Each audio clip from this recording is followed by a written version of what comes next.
Do you have a job interview coming up? Are you prepared for that? The best way to get ready for a job interview is to take time to review the most common interview questions you will most likely to be asked, along with examples of the best answers. Knowing what you are going to say can eliminate a lot of interview stress. Here is a list of common civil engineering interview questions with examples of the best answers that can be asked in an interview. The first question is, what are the main reasons of the building collapse? The answer of that question is, there are several reasons for the building collapse. Passage of time is the main reason.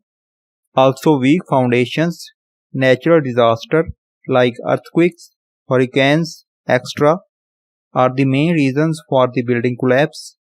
Bombing and destruction is another reason for the collapse of the buildings. The second question is, what is the tallest man-made structure in the world? The answer of that question is, the world's tallest man-made structure is Burj Dubai, which is 800 meters tall. The third question is, what is the meaning of the soil reinforcement?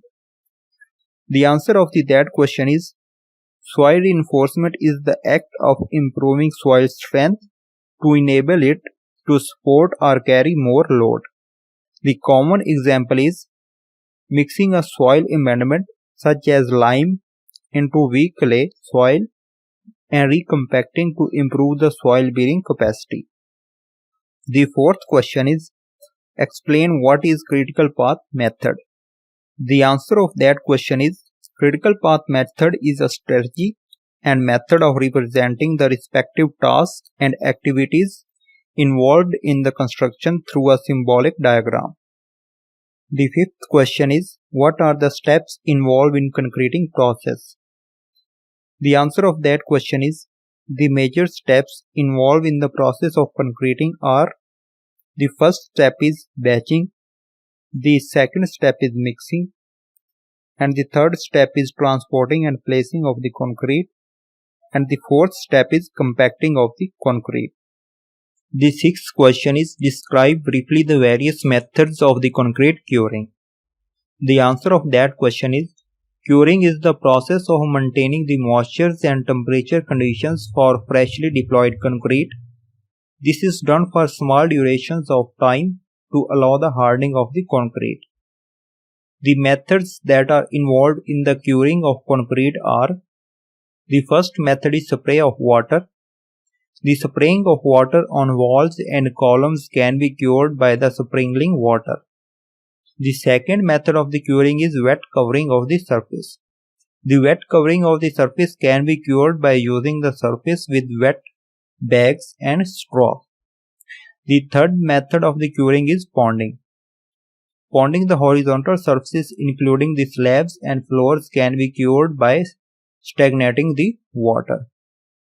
The fourth method of the curing is steam curing. Steam curing of prefabricated concrete units. Steam can be cured by passing it over the units that are under closed chambers. It allows faster curing process and results in the faster recovery. The last method of the curing is applications of the curing compounds. The compounds having calcium chloride can be applied on the curing surfaces. This keeps the surfaces wet for very long time. The seventh question is, describe the various types of the slump test indications.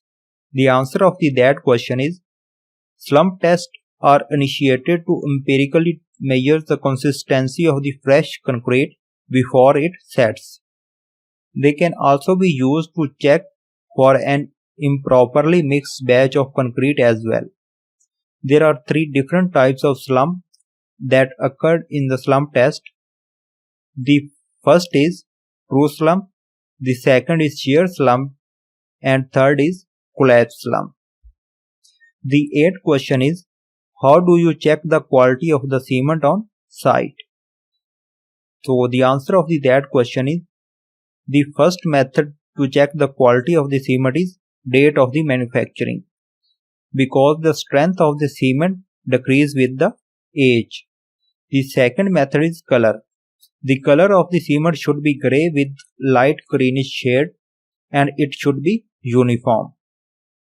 The third test is floor test. When a good cement put into the water, it should not float.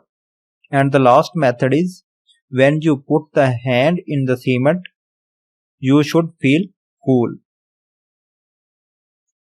The ninth question is why we go for pile foundations. The answer of that question is pile foundation is adopted when the soil bearing capacity is less. When the soil bearing capacity is less than 24 kN per cubic meter, then we will go for the pile foundations. The 10th and the last question is state the building codes. The answer of that question is these codes are the set of the specifications to ensure the safety associated with any building construction. These codes are associated with the height, spacing, and installations of the buildings. These codes play an important role in vacating the building in case of any emergency situations. Thank you for watching. Please subscribe our channel and press the bell icon. Do not miss any video. Thanks.